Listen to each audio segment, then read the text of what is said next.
On July 30th, 2022, the Washington Nationals had the worst record in all of baseball at 35-67 and were clearly in the midst of a treacherous time, but with the trade deadline just hours away, they had a chance to remedy that with just one sly move, as they possessed the most coveted asset in the land in Juan Soto.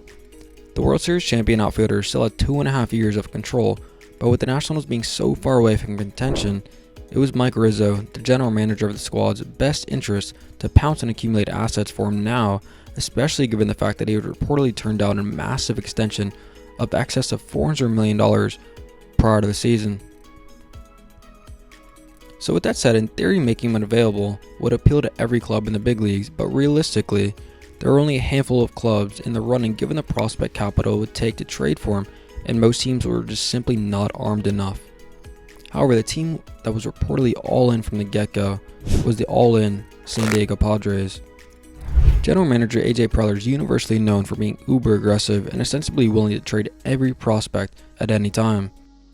There were a couple other teams in the periphery of the conversation, such as the New York Yankees, Seattle Mariners, and Toronto Blue Jays. However, as we got so close to the deadline, it was evident the Padres were the clear front-runner. And AJ and the gang winded up acquiring the future Hall of Famer to pair with Manny Machado, Fernando Tatis Jr., and Yu Darvish to continue their quest in finally taking down the behemoth Los Angeles Dodgers in the NL West and even further.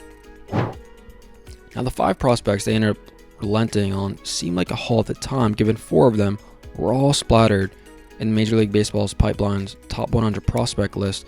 However, I don't think at the time, even then, we knew just how much the San Diego Padres truly had given up.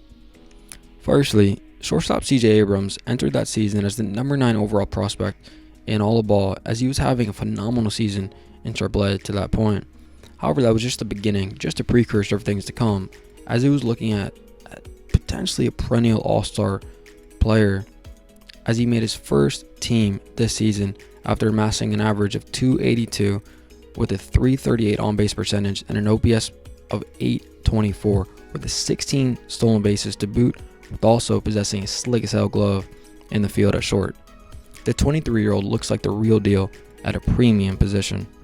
Secondly, left-handed starter Mackenzie Gore was the first headliner of the deal, as the former number 1 overall pick was highly touted, and although he hasn't had the career most anticipated yet, he's still only 25 years of age, and with 127 strikeouts in 106 innings this season, it shows you his arsenal is capable of mowing down essentially any hitter in the game. 6'7" mountain of a man, the 88th rated prospect at the time, outfielder James Wood was the sneaky coup of the deal for most, as his raw potential was undeniable. He had a .372 average with a .535 slugging percentage in 2021 in rookie ball, and since then, since the trade, he continued to rake in the minors, topping off with a .353 average in AAA, which led to a promotion this season.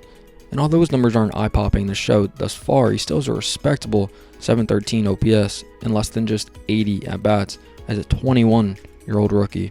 There's no telling his ceiling just yet. When you lay eyes on him especially, you can clearly deduce why he was so highly thought of. He just got the makings of a potential superstar.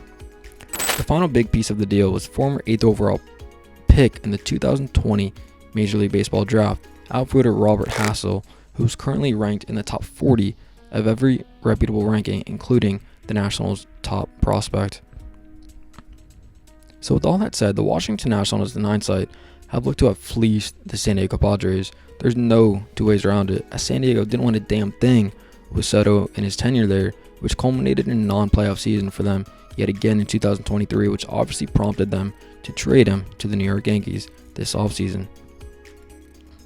So the premise of this video, what I really want you to extrapolate from this, is when you see Major League Baseball teams so reticent to move on from prospects, it's because they hark back to deals like these, which can completely alter a team's fortune for essentially a decade.